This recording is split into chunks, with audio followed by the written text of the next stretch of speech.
Hey guys, welcome back. I'm Michael and today we're going to make everyone's favorite thing, a face mask. But with Halloween coming up, we're going to use spooky Halloween fabric, so it'll be a little bit more fun than just your standard mask. I'm going to cut all the stuff first, but before that, I wanted to say that I got this pattern from my mom, who got it from my aunt, who got it from someone's website called Tiana's Closet, I believe. I will try to put a original source down in the description if you guys want to follow along or use the pattern. I'm just going to be showing you me making it and not necessarily me teaching you how to make it because I'm not trying to steal credit. With that being said, let's cut some stuff. I have black elastic because it's Halloween themed, and I need 2 strips just about a foot long, which is convenient because that is how long this cutting mat is. And cut this real quick, and then we're going to move on to the fabric. So this pattern uses a 10 by 6 or there's like 11 by 7. It kind of varies depending on your face size, your head size. So you can really kind of play with these numbers. But I'm using a 10 by 6 and I already happen to have an orange cut out, which as you can see from my little template is 10 by 6. So now what I need to do is get my front facing fabric, the Halloween stuff, and we're going to cut this down to a 10 by 6.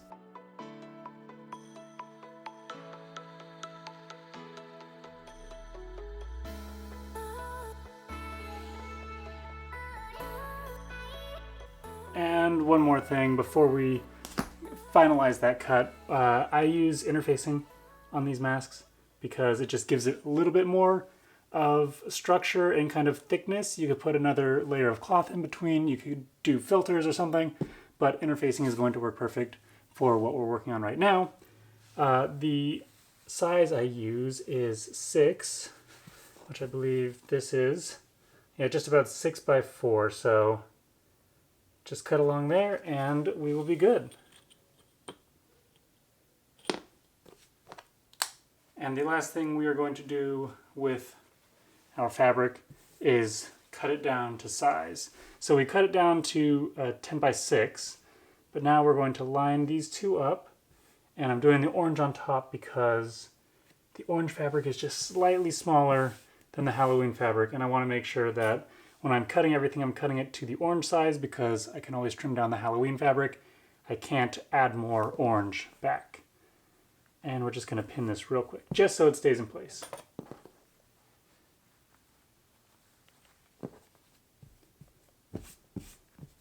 Now, if you remember, with this template, it's a 10 by 6 rectangle, but it also has the corners taken off. So what we're going to do is, if I have a pencil, I'm just going to mark these lines, and we're going to trim off these corners the best we can.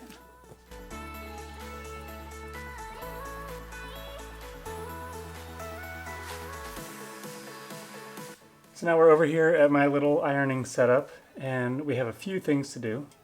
First is take out the pins, and we are going to iron each piece, each fabric individually, and just make sure that it is pressed and flat and free of wrinkles, because we're going to add in some wrinkles later, but we're going to be back here quite a few times. You just want to start with as nice of a starting template as possible. So that one's done. Get those out of there.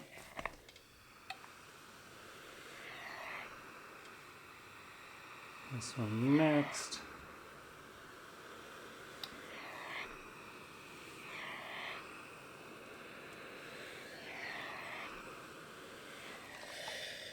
Okay, and now while we are here, we're going to flip over our front fabric. And I like putting the interfacing on the front because it kind of stays off of your mouth area and it's just not as heavy there. I'd rather have it heavy on the front than kind of on the inside. And then make sure this is as lined up as possible. We're going to take our other fabric, throw it on top, and press. And we're going to wait, because I believe this takes 20 or 30 seconds of direct heat to really adhere to the fabric that you're working with. That should be long enough. Goodness, that's a lot of steam. Let's see if I got this right. Yep, okay, so the interfacing stuck to the right side of the fabric that I wanted. Now we can move on to the next step. Now that we have the interfacing on the inside, we're going to take the right side of the fabric and put it down with the right side of the orange fabric, which doesn't really have a right side because it's just orange. We're going to try to line up our corner cuts as best as possible,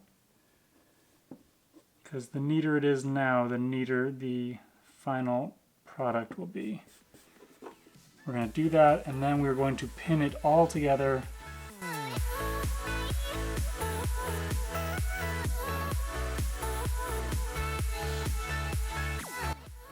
Now normally you're going to want to try to match either the front of the mask or the inside of the mask to the color of thread that you're using.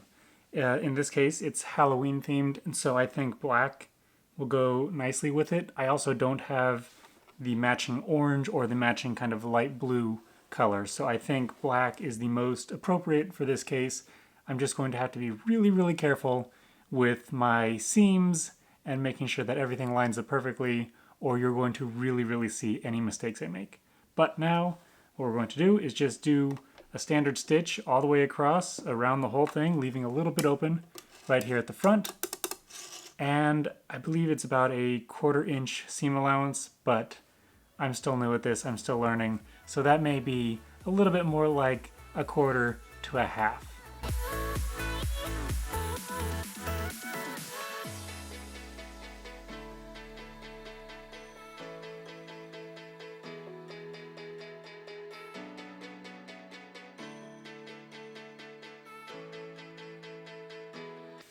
Overall, I'm decently happy with how the stitching looks. There's one spot here that it kind of got looped up. I don't know how that happened, but this is the inside of the mask, so it's not going to really matter. What we're going to do now is kind of trim up these corners, because we're going to flip it inside out. And when you trim up the corners just a little bit, not too close, it allows you to poke the corners out with a trusty chopstick and get a much cleaner looking outside of the mask. So I'm going to go ahead and trim it and flip it.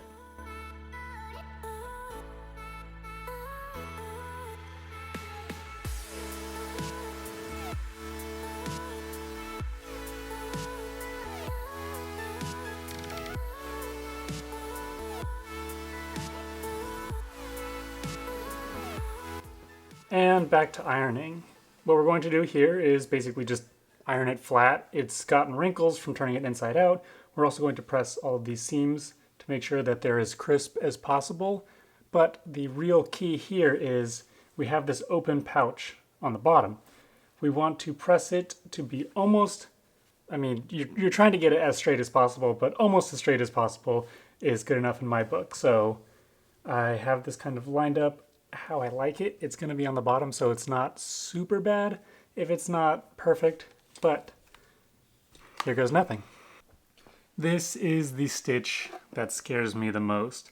We're going to top stitch all the way around. What that's going to do is it's going to close up this little pouch that we have open here, but it's also going to kind of give the mask a little bit more structure, make sure that these edges don't roll and curl on you, and overall it's going to make it look nice and clean, but only if I can make sure that my stitch is kind of perfectly straight, following all the lines.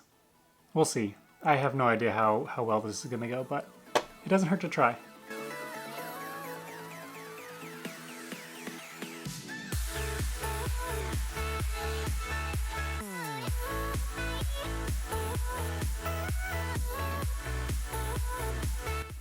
That wasn't as bad as it could have gone. What I did was I used the witches to kind of hide my crimes. I started and ended the stitch. I don't know if this is going to focus. Down here in this witch. You can really see it on the back. Come on, focus. There you go. You can really see it on the back there with the orange. The black really stands out. But on the front, it's hidden in the black of the witch. You're never going to know. I also ran into another issue where the pouch sealed together, the top, the witch side, the Halloween side, was a little bit longer.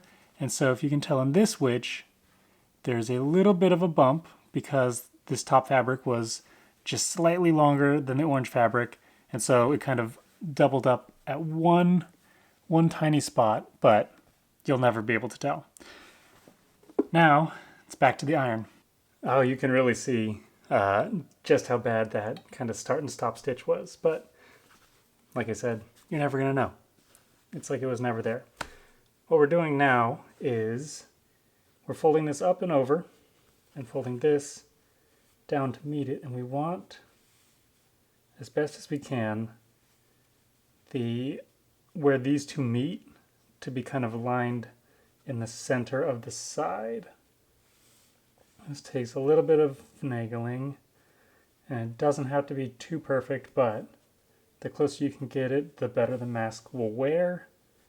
And I'm gonna say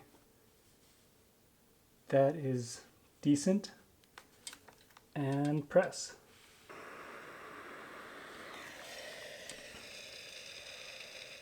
And before we go back, we're going to fold in the corners here just until it meets it there. So there's like the slightest gap. I don't know if you're going to be able to see that. It's the slightest gap between where all three meet. And if I can do this without burning my fingers, we're going to press.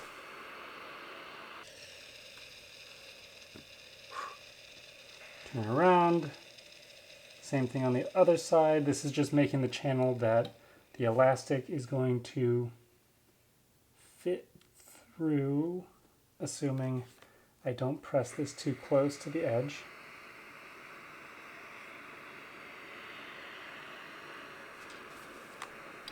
And press.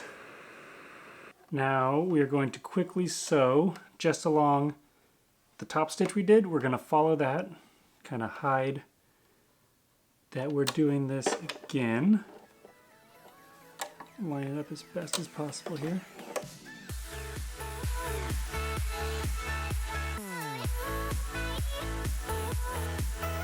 The origami step is basically we're going to take this fold and line that up with that to be parallel. I'm going to take the bottom one and line that up to be there, kind of parallel, and then eventually we're going to stitch following those top stitches all the way across, but I need to line up both sides and see if I can pin it down just so it's a little bit easier to manage while I'm sewing it.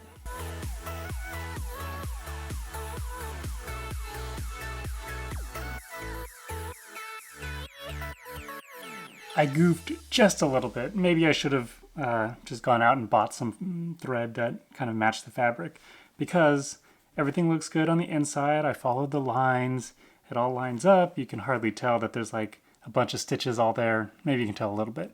But you turn it over, I totally forgot that the mask one is totally fine, but this one cuts across just the side of the mask. So next time I will be a little bit more careful about either finishing this line so it goes all the way up to the top like it would here, or just kind of trying to match the fabric as best as possible.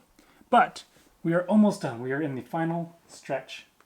We take this little doodad. It's called a bodkin. You put it in. I'm probably doing this the hard way. Take our elastic, feed it through, and then, oh, presto, elastic through.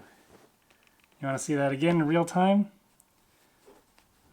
Bodkin in. If I don't get caught on a stitch. Elastic into here, and presto, the elastic is threaded through. I'm going to tie this up and let's see how it looks. And there we have it, the final mask. It fits pretty well. It looks good. No air comes out, so it kind of passes the candle test. and I think it looks good, especially from a distance like this.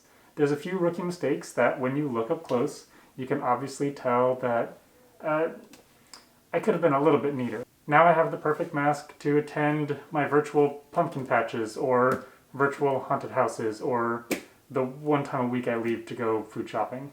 So yeah, it's fun. Make some masks. Even if you don't use them, it's something to keep you sane.